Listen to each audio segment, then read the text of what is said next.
দেখা দিও আমার দয়ার নবী একটি বার আসিয়া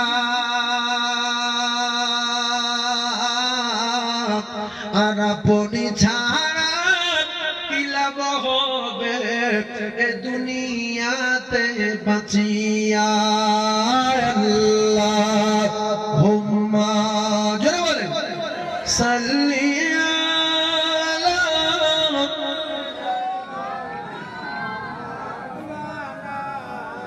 ওয়া আলা আলি সাইয়্যিদিনা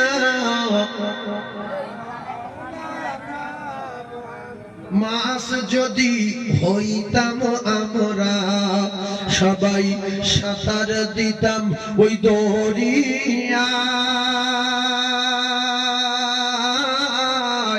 আর পাখি যদি হইতাম আমরা সবাই উড়ে যেতাম মদিনায় সেই নবীর দেশে যাবার আমাদের সবার আশা আর গরিবি বলে খোদা মোদের যাওয়া নাহি হয় মনে আমাদের বড় আশা আমরা সবাই যাব মদিনা আর চুমা দেব হাজরে আসওয়াদ মোদের নসিবে কি হবে না আল্লাহুম্মা জোরে বলে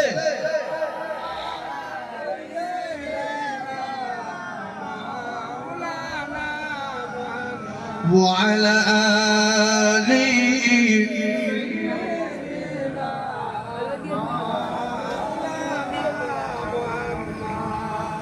ভাই ইউসুফ নবীর রূপ বেশি শরীরের গেলেজ বেশি না আমাদের নবীর ইউসুফ নবীর দেখে পাগল হয়েছিল কে জুলাইখা লাস্টে কুকুরের চুমু খাচ্ছে কার কুকুর বলছে এইটা আমার লাইলির কুকুর মজনু ভালোবাসা করলো লাইলির সাথে লাইলির কুকুরের চুমু খাচ্ছে বলছে আমি কেন খাচ্ছি আমি জানি কুকুরের মুখে দেওয়া মানে লাইলির মুখে দেওয়া হ্যাঁ আর জুলাইখা বলছে আমি কেন ইউসুফের ভালোবাসি আমি জানি তোমরা তো বলছো রাখাল একটা গুড়নো ছেলে কোথায় তার মা কোথায় তার বাপ কি তার পরিচয় তার সঙ্গে জুলাইখা প্রেম করে ছি ছি ছি ছি জুলাইখা লজ্জায় বাইরে ভারতে পারে না সবাইকে খবর দিল মিশনের সুন্দরী সুন্দরী মেয়েদের ডাকলো আর তাদের হাতে একটা করে লেবু দিয়ে ছুরি দিল যে আমি যখন বলবো কাটো তখন তোমরা কেটে খাওয়া শুরু করবে কিতাবে লেখা কাতারে বসিয়ে দিলেন এইবারে লেবু কাটার অর্ডার দেওয়ার আগে ইউসুফ নবীকে সাজিয়ে জুলাইখা দাঁড় করিয়ে দিলেন ওদেরকে বললেন লেবু কাটো শোনো সবাই জুলাইখার দিকে তাকাবে না পাশে কে ইউসুফ এরা কে বলছে লেবু খাও এইভাবে লেবু কাটছে রে সোনা এ মানুষ নাকি কারে দেখলাম চোখে সবাই হাত কেটে ফেললো জুলাইখা বললো মিশরের নারীরা তোমরা তো লেবু খেয়ে নিয়েছে বলে মনে হয় বলছে না না না এখনো লেবুই পোঁচ মারতে পারিনি আমরা সব আঙুল কেটে ফেলেছি বলছে শোনো আমি কার প্রেমে পাগল হয়েছি তোমরা এক মুহূর্তের জন্য দেখে চোখ ফেরাতে পারোনি আঙুল কেটে দিয়েছ আর আমি যার গোসল করাই আমি যার খানা খাওয়াই আমি যার পোশাক পরাই আমি কি করে সহ্য করতে পারি আর মা আয়েশা সিদ্দিকা বলে আমার নবীর এত রূপ এত জ্যোতি যদি মিশরের নারীরা ইউসুফের রূপ দেখে আঙুল কেটে দিয়েছিল ওরা যদি আমার নবীর চোখে দেখতো কলিজা কেটে দিত টের পেত না আব্দুল মুতালিব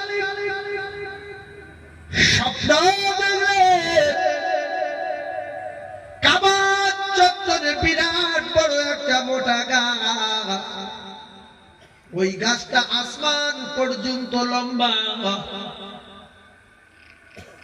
আমি তাকিয়ে আছি, আব্দুল মুতালিব এরকম গাছ তো জীবনে দেখিনি। গাছ জমিন থেকে আসমান পর্যন্ত উঁচু, তার ডালপালা তামাম পৃথিবীর গলিতে গলিতে পৌঁছে গেছে। গাছের গায়ে লাইট বাঁধা আছে।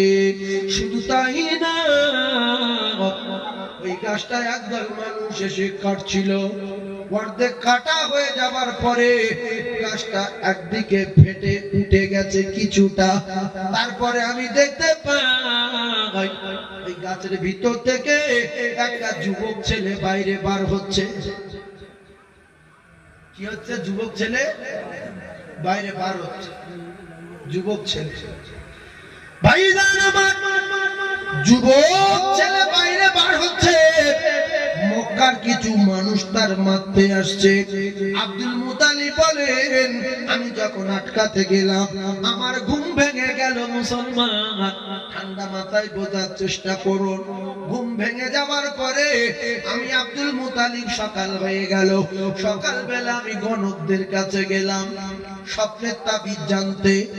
গণকরা আব্দুল মুতালিবের দেখে বিরাট ভয় করে, কারণ এখনো 9টা বেটা বেঁচে আছে, একটা শুধু মারা গেছে। যে বেটাটা মারা গেছে ওই বেটাটার নাম আব্দুল্লাহ, এখনো বেঁচে রয়েছে 9টা। যে বুড়ো 9টা বেটা বেঁচে থাকে তার দাপট কিন্তু আলাদা। কথা ঠিক না বল? ওই বুড়োর চেয়ে বয়স্ক বুড়ো চড় মারবে। সে কিছু বলছে না কেন জানে? এর গায়ে হাত দিলে 9টা বেটা এখানে সমান করে দিতে। 9টা বেটার বাপ আব্দুল মুতালিব একটা মারা গিয়েছিল, 10টার ভিতরে একটা মারা গেল, এখনো 9টা বেঁচে আছে। কার কাছে গিয়ে বলছে, গণ রাতের বেলা একটা স্বপ্ন দেখেছি, একটা একটা করে তাবিজ করতে হবে। যদি উল্টো পাল্টা হয়ে যায় তাহলে অসুবিধা আছে। গণক বলছে, বাবু কি স্বপ্ন? বলছে, কাবাব চত্বরে বিরাট বড় মোটা গাছ, ওই গাছটা জমিন থেকে নিয়ে আসমান পর্যন্ত লম্বা। বলছে, আব্দুল মুতালিব মোটা গাছ জমিন থেকে আসমান পর্যন্ত লম্বা? বলে, হ্যাঁ। বলছে, তোমার বংশে একটা মহামানব জন্মগ্রহণ করবে, আর সেই মহামানবের হাত থাকবে আসমানের মালিকের সঙ্গে বিরাট। জোরে বলুন। মোটা গাছ উঁচু কত? আসমান পর্যন্ত। বলতে আসমানের মালিকের সঙ্গে বিরাট হাত থাকবে। জীবনে বহুবার শুনেছেন, শুনে না কলিজার টুকরা পায়না আমার। আব্দুল মুতালিব বললেন, গাছের ডালপালা পৃথিবীর গলিতে গলিতে পৌঁছে গেছে। বলছে, আব্দুল মুতালিব রে, গাছের ডালপালা পৌঁছে গেছে মানে মহামানব যিনি আসবেন, আর সেই যুগে কোন নেতা থাকবে না, কোন পয়গম্বর, কোন নবী, কোন রাসূল থাকবে না, আসনওয়ালা বিচারক শিক্ষক থাকবে না। সমস্ত শিক্ষকের বাপের নাম বিশ্ব নবী হাবিবুল্লাহ, সমস্ত নেতার নেতা বিশ্ব নবী হাবিবুল্লাহ, সমস্ত বৈজ্ঞানিকের বৈজ্ঞানিক বিশ্ব নবী হাবিবুল্লাহ। শুধু পৃথিবীর মহামানব না, 7 আসমানের নবী হবে। জোরে বলুন। আর তার হাত থাকবে পৃথিবীর গলিতে গলিতে, জলে জঙ্গলে, পাহাড়ে পর্বতে, এমন কোন জায়গা থাকবে না সে জায়গায় তার ডালপালা পৌঁছাবে না। জোরে বলুন। আর জোরে বলুন সুবহানাল্লাহ। আমরা নবীর ডালপালা না, ডালপালা না। বলছে, ডালের গায়ে লাইট বাঁধা কেন? গাছের গায়ে লাইট বাঁধা কেন? বলছে, সেই মহামানব যখন আসবে পৃথিবীর কোন লাইটের তার প্রয়োজন হবে না, তার টোটাল বডিতে লাইট বাঁধা থাকবে। রাতের বেলা যেখানে যাবে আলো আলোকিত হয়ে যাবে, দিনের বেলা যেখানে যাবে আলো, আর ঘরের ভিতরে প্রবেশ করলে ঘর হয়ে যাবে আলো। জোরে বলুন সুবহানাল্লাহ। আমার নবীর টোটাল বডিতে লাইট আছে না নাই? টোটাল বডিতে লাইট না? সাহাবায়ে কেরাম বলে, আল্লাহ নবীর সঙ্গে যখন আমরা রাতের বেলা কোথাও যেতাম, আমাদের মনে হতো আমাদের সঙ্গে হ্যালোজিন যাচ্ছে। স্ত্রী করে না বলে, রাসূলুল্লাহ ভিতরে প্রবেশ করতেন। এত যদি কি বর্ণনা দেব রাসূলুল্লাহ নূরে তাজাল্লিতে এমন কি সুজ পর্যন্ত আমরা খুঁজে পেয়েছি। জোরে বলুন।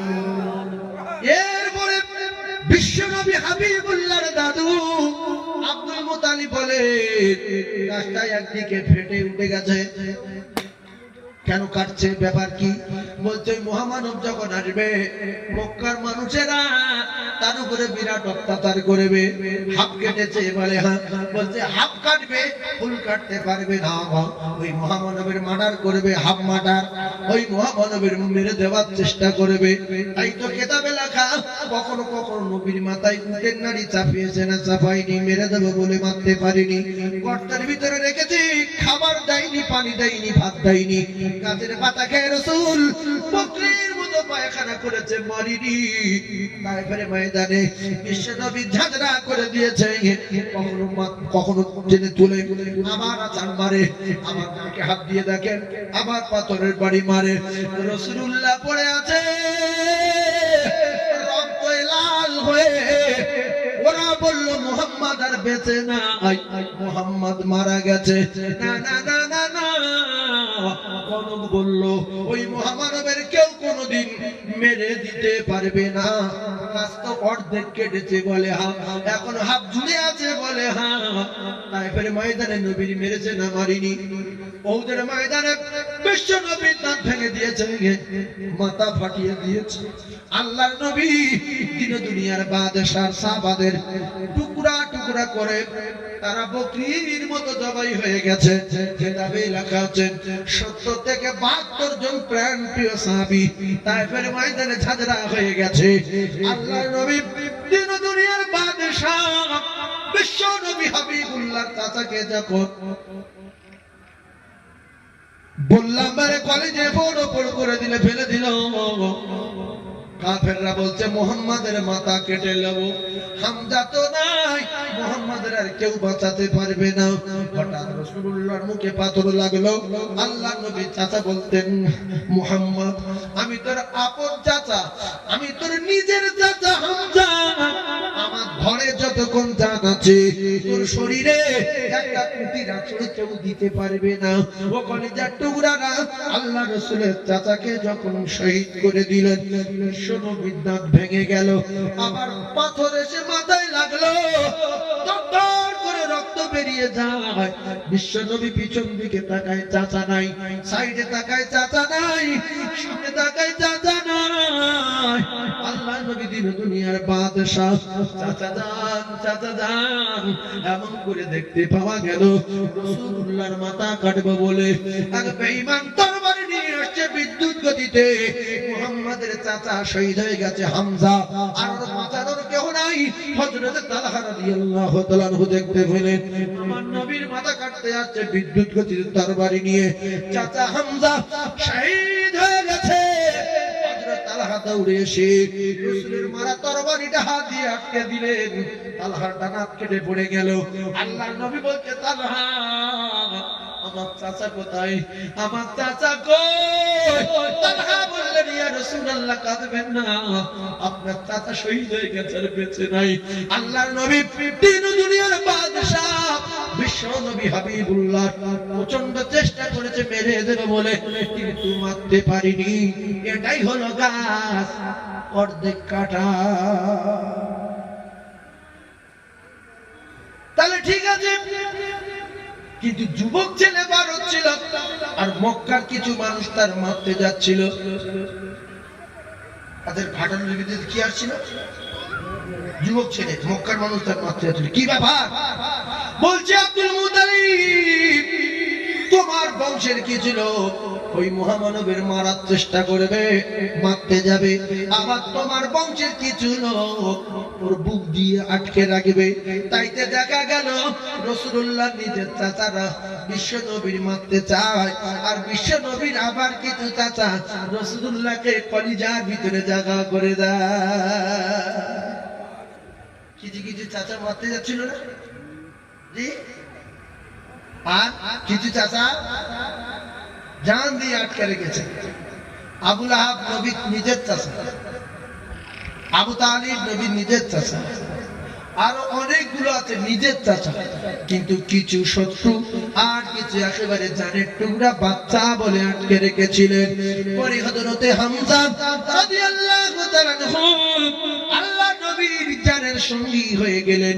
তবে কিতাবে লেখা আবু তালিব নবীকে ভীষণ ভালোবাসতেন, ঈমানের কলমা পড়ে মরতে পারল না। বিশ্বনবী অনেক বুঝিয়েছিলেন, চাচা ঈমানের কলমা পড়িলেন। চাচা বলে, ভাতিজা আমি তোর ভালোবাসি, কিন্তু তোর নবী বলে মানতে পারলাম না, আর কোরআনকে আমি কোরআন সত্য বলে মানতে পারলাম না, তোর আল্লাহকেও আমি মানি না। ইন্তেকালের সময় আবু জেহেলটা ছিল। কে ছিল? আবু জেহেল। আবু জেহেল বলছে, আবু তালিব তুই আমি তো এক লোক, কত বড় কাফের দেখ। বলছে তুই আর আমি একই পার্টি করি, একই লোক, আর এই বারবার করে তোর ভাইকে বলছে কলেমাটা পড়ে লও, আমি আল্লাহর কাছে উকিল হয়ে তোমার জন্য মুখ করব, জান্নাতে যে যাওয়ার জন্য আমি আল্লাহর কাছে বলবো। তা তুই মরণের সময় ওই মোহাম্মদের জাদুর কলমা পড়ে মরবি, সারা জীবন লোক তোর খারাপ বলবে, তুই এক কথা বলে দে যে আমি মানি না। ইন্তেকালের সময় তো বলছে, না আবু জেহেল যা বলছে সত্য কথা, আমি তোর কলেমাও মানি না, তোর মানি না। সঙ্গে সঙ্গে আল্লাহ বললেন, দোস্ত ছাড়ো, দোস্ত ছেড়ে দাও। ইন্নাকা লা তাহদি মান আহবাবতা ওয়ালাকিন্নাল্লাহ ইয়াহদি মান ইয়াশা। এতক্ষণ কাকুতি বিকুতি করছিল, আল্লাহ শুনছিল, যদি পড়ে তো আমার দোস্তের খাতিরে ও লাইন আউট ক্লিয়ার করে দেবো। কিন্তু যখন আবু জেহেলের কথা শুনে বলছে না মানি না, আর হয় আর হয়। তো এই পাড়ার মুসলমান এরা ওয়াজ শুনবে, আজান শুনবে, সবাই কিন্তু মসজিদে যাবে না। একই পাড়ার দুটো মানুষ, একই পাড়ার দুটো মানুষ, একটা মানুষের নাম আবু বকর সিদ্দিক রাদিয়াল্লাহু তাআলা আনহু, আর একটা আবু জেহেল, একটা পৃথিবীর এক নাম্বার ইমানদার আর একটা বিশ্ববিখ্যাত কাফের। এক জায়গায় বাড়ি, নবীকে চোখে দেখেছে, নবী পাওয়ার পরে বিশ্ব নবী হাবিবুল্লাহর সাহাবী হলেন সিদ্দিক আকবর রাদিয়াল্লাহু তাআলা আনহু। আবু জেহেল গোলামি করে জনমের মতো কাফের হয়ে জাহান্নামের টিকিট নিয়ে দুনিয়া ছেড়ে বিদায় নিয়েছে। টুকরা যুবকেরা, সোনার মানিকেরা, তোমাদের হাতে ধরে বলি, পায়ে ধরে বলি, একদিন না একদিন মৃত্যুবরণ করতেই হবে। কখনো মোটরসাইকেলে মারা গেল, কখনো লরির তলায় চলে গেল, কখনো রেলে কেটে গেল, কখনো হার্ট অ্যাটাকে মারা গেল। তাই জীবনে একটু নামাজ রাখো, জীবনে একটু দরুদ রাখো, জীবনে দুটো চারটে মাহফিল রাখো। যেদিন আল্লাহ ভিডিও দেখাবে বলবেন, আল্লাহ জীবনে নামাজ পড়ার আগে মারা গেছি, বয়স হয়ে গিয়েছিল 25 বছর, নামাজ ঠিক মতো পড়তে পারিনি, কিন্তু দেখেন মাহফিলে মাহফিলে বসে আছি। আল্লাহ যদি চায় এই মাহফিলের ওসিলায় আল্লাহ নাজাত দিতে পারে। জোরে বলুন, আরো জোরে বলুন সুবহানাল্লাহ। এখনো কিছু যুবক অন্য টেনশনে ঘুরছে, কেউ ফোন নাম্বার জোগাড় করতে পেরেছে, কেউ পারেনি, বিরাট টেনশনে আছে। ফোন নাম্বারের দরকার, কার বাড়ি কেউ কুটুম এসে অকারণে যাচ্ছে, কই কাকা, তার মানে শালি পালিয়েছি দেখে, ও দাদা। এরকম কিছু যুবক পাক খাচ্ছে, কারণ সব জলসায় আসে না, সব জলসায় আসে না, ও পাক খাবে। আচ্ছা এই কাকার বলতে, কাকা তুমি জলসায় যাবে না, যাও চলে যাও, সাইকেলে সাইকেলে যাও। কাকা বলছে, আমার বাড়ি এসে আমার জলসায় পড়াতে ব্যাপারটা কি রে, তো যাওয়া দরকার। মানে চাষির সাথে গল্প করবো, বুঝতে পারছে না। আর চাচি বলতো, চাচি ঘর পিছনে মেয়েরা বসে, তারপরে হুজুর দেখা যাচ্ছে, তখন বসে কাকি আর বলতে পারছে না, তুই যাবি না। ভাই জানো মা বাবাদিরা, ইন্নামাল আমালু বিন্নিয়াত, নিয়তের উপরে ফয়সালা হবে। যদি জলসা শোনা নিয়তে বাড়ি থেকে কদম তোলে, প্রত্যেক কদমে নেকি হবে। রাস্তায় যদি মারা যায়, ওই ছেলেটার নামটা শহীদের খাতায় লেখা হবে। আর যদি বিয়ারা নিয়তে আসে, মরে গেলে কোথায় যাবে না যাবে আমি আর বলতে পারবো না। বাকি মোবারক মর্জি আমার আল্লাহর। তবে ভালো কাজের নিয়ত করলে নেকি লেখা হবে, নোংরা কাজের নিয়ত করলে গুনাহ লেখা হবে না, গুনাহ লেখা হবে না। কথাটা ডেঞ্জারাস কথা, আর একবার বলে দেই, যেহেতু অনেকগুলো চ্যানেল চলছে, ভালো কাজের নিয়ত করলে নেকি লেখা হবে। ভালো কাজ করার আগে, ভালো কাজ করার আগে নেকি লেখা হবে। আর জেনা করার নিয়ত করলে হাঁটতে হাঁটতে গেলে কদমে গোনা লেখা হবে না, যতক্ষণ না জেনাই লিপ্ত না হচ্ছে। কলিজার টুকরা ভাইরা আমার, মদ খাওয়ার নিয়ত করে কদম তুললে কদমে গুনাহ লেখা হবে না, যতক্ষণ না মদ খাচ্ছে। নামাজ পড়ার নিয়ত করে মসজিদের দিকে রওনা হলে কদমে নেকি লেখা হবে, ফের নামাজ পড়লে যা হয়তো তা হবে। কথা বুঝে আসেনি? সেই জন্য যুবকেরা যদি বাড়ির থেকে নিয়ত করে আসে, এই আমার সঙ্গে রাস্তায় অনেক যুবকদের দেখা হলো, হুজুর আপনি যাচ্ছেন? আমি বলি হ্যাঁ। বলছে আমি যাবো। বলে এসো বাবু। তা ওরা যদি সঠিক নিয়তে আসে তো আল্লাহ রাব্বুল আলামিন ওদের নামায় আমলে নেকি দেবেন। আর বাকি এই গ্রামে যত আত্মীয় স্বজন আছে তাদের সঙ্গে কথা বলাও হবে, আবার নেকিও পেয়ে যাবে। তাহলে প্রথম নিয়ত করবো ভালো কাজ করার জন্য, তারপরে এই জামাটা তৈরি করছি নামাজ পড়বো, এটা গায়ে দিয়ে বাজারে যাওয়া যাবে, শরীরবাড়ি দেওয়া যাবে, মাঠে মাঠ কোপানো যাবে, ধান কাটা যাবে, কিন্তু নিয়েছিল কি নামাজ পড়বো। একটা ঘর বাঁধছি, মসজিদের দিকে একটা জানালা রাখলাম, কেন গো কাকা এইদিকে? না আজান শুনবো। ওতে গান শোনা যাবে, পেটাপিটি দেখা যাবে, মারামারি দেখা যাবে, বিদ্যুৎ চমকাচ্ছে দেখা যাবে, মাঠ ঘাট ডুবে গেছে দেখা যাবে, কিন্তু করার সময় নিয়ে ছিল আজান শোনা হবে। ইন্নামাল আমালু বিন্নিয়াত। একবার জোরে বলুন সুবহানাল্লাহ, আর জোরে বলুন সুবহানাল্লাহ। নারায়ে তাকবীর। কি ছিল আল্লাহ বলতে চাচ্ছে না যে ভাত কখন দেবে তার ঠিক নেই, এখন আল্লাহ আল্লাহ করলে খিদে ভরে যাবে। আল্লাহ বলেন না, আল্লাহ বলে পেট ভরিয়ে দেন।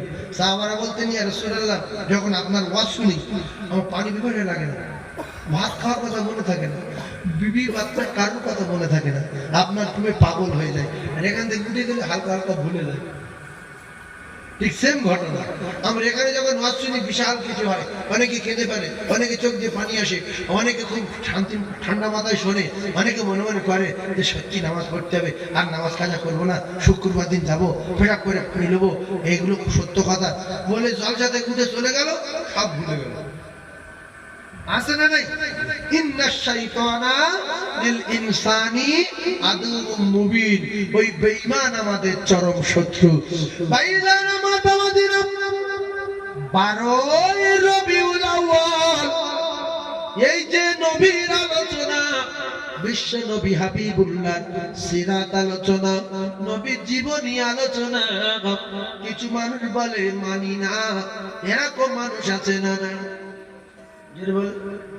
মুসলমান এই ইউটিউব চ্যানেল চলছে, ওরা যে বলবে মানি না নবীর সিরাত, ও কাফের কাফের কাফের। ও যদি কেউ সন্দেহ করে কাফের এখনো হয়নি, তাহলে সেও কাফের। এই কথা কতদিন থাকবে? যুগ যুগ চলবে। মুফতি সাহেব, মুহাদ্দিস সাহেব, শাইখুল হাদিস, হাফেজ, মাওলানা, পীর, ওলি সবাই শুনবে না? শুনবে না? ভাইজান আমার, যার নবী নাই তার আল্লাহ নাই, তার ঠিকানা জাহান্নাম। কিছু মানুষ নবীর চেপে দিতে পারলে বিরাট খুশি হয় যে নবীর পায়খানার সমান তুমি না। কোন আক্কেলে বলো নবীর সিরাত মানি না, নবীর জীবনী চলবে না, যদি কাফের হয়ে মরবে মুসলমান। সেজন্য নাক কান মোলা খাও, তুমি নাক কান মোলা খেয়ে নাও, আর যতদিন বাঁচব নবীর সিরাত চলবে না, নবীর আলোচনা মানি না, এ কথা বলো না। কাফেররা জানতো নবী মুহাম্মদুর রাসূলুল্লাহ সত্য নবী, শুধু মারির ভয়তে ডাইরেক্ট কলমা পড়তে পারিনি, এমন বহু কাফের দেখা গেছে, না যায়নি মারির ভয়। তো আমাদের তো কেউ মারবে না, নির্লজ্জ। চাঁদা চাইতে গেলে বলে আমি মানি না, গু খেয়ে মরে যাও, গু খাও। এই জীবন ডাকাত থেকে পায়খানা খেয়ে মরে যাওয়া ভালো, যে নবী সিরাত মানে না, সে আল্লাহর মানে না।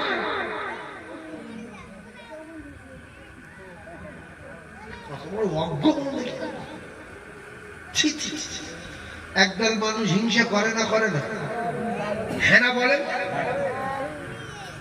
এই জন্য আমার ভাই মাওলানা কামাল সাহেব বলছিলেন, তোমরা একটুখানি বাচ্চাদের ইলম শেখাও, দিন শেখাও।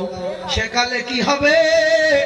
হাফেজ লাগবে না, মাওলানা লাগবে না, মৌলবি লাগবে না, ডাক্তার হলেও, মাস্টার হলেও, অফিসার হলেও, ইঞ্জিনিয়ার হলেও ওই বাচ্চা কোরআন শরীফ পড়তে পারলে, জানাজার নিয়ম কানুন জানলে, ওই বাচ্চা আপনার জানাজার ইমাম হয়ে যাবে। জোরে বলুন সুবহানাল্লাহ। মক্কায় যাবে কোরআন পড়বে ডাক্তার, মদিনায় যাবে কোরআন পড়বে মাস্টার। গ্রামের ইমাম চলে গেছে, তার বাপ মরে গেছে শুক্রবার, খুতবা দেবে ডাক্তার, খুতবা দেবে মাস্টারে। কোরআন শরীফ ভালো পড়তে পারলে মসজিদে খুতবা দেওয়া যাবে না, যাবে না? মাওলানা শর্ত না, মুফতি শর্ত না। সে ভালো তেলাওয়াত করতে পারে, জানাজার দোয়া দরুদ জানে, নামাজি, সে তার বাপের জানাজার ইমামতি করবে। আর একটা কথা বোঝার চেষ্টা করুন যুবক বন্ধু, তুমি তো 9 পাস করেছো, 10 পাস করেছো, তোমার বাপ 8 বছর পড়িয়েছে, 8 পাস করিয়েছে, 9 বছরে 9 পাস, 10 বছরে গেলেই মাধ্যমিক পাস করেছো, 12 বছরে উচ্চ মাধ্যমিক করে কি বিহাল অবস্থায় চলাফেরা করছো।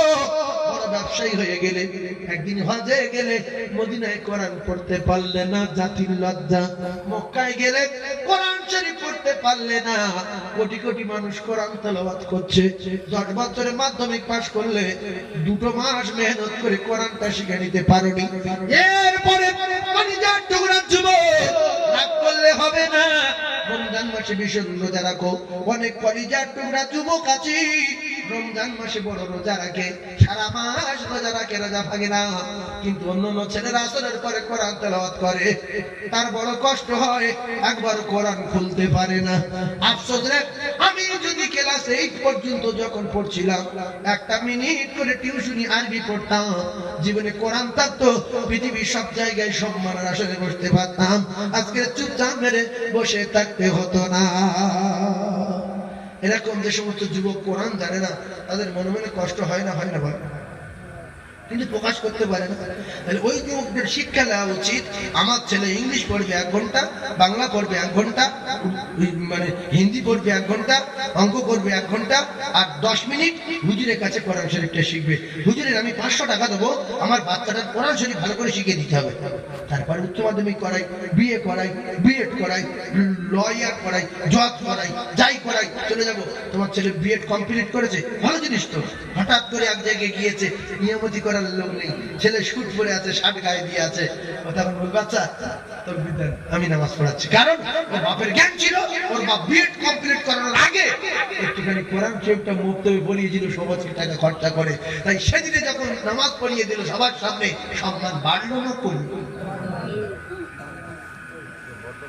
এরপরে আপনার বেটাটা বাপের কবরের কাছে গিয়ে আরবি বলবে, রব্বির হামহুমা কামা রাব্বায়ানি সগীরা। সবাই বলেন রব্বির হামহুমা কামা রাব্বায়ানি সগীরা। এটা পড়লে গুনাহ হবে? কোরআনের আয়াত তো, চুপ করে আসেন কেন? না জানেন আমি বলে দিচ্ছি, বলেন। কিছু লোক চুপ করে আসে, যে কি বলেন বলেন, ওর সঙ্গে বলেন, সবাই বলেন রব্বির হামহুমা কামা রাব্বায়ানি সগীরা। এই দোয়াটা যখন আব্বা জানের কবরের কাছে গিয়ে, জনম দুঃখী মায়ের কাছে গিয়ে বলবে, আল্লাহ আমার আব্বা আমার মা ছোটবেলায় কত মহব্বত করতো, ভালোবাসতো, আল্লাহ গো আমি যখন অসহায় ছিলাম, আমি পায়খানা করে মাকে ডাকতে পারিনি, পেশাব করে মাকে বলতে পারিনি, সাপে কামড়ালে বলতে পারতাম না, বিছায় কামড়ালে বলতে পারতাম না, কেউ আমায় মেরে পালিয়ে গেলে বলতে পারতাম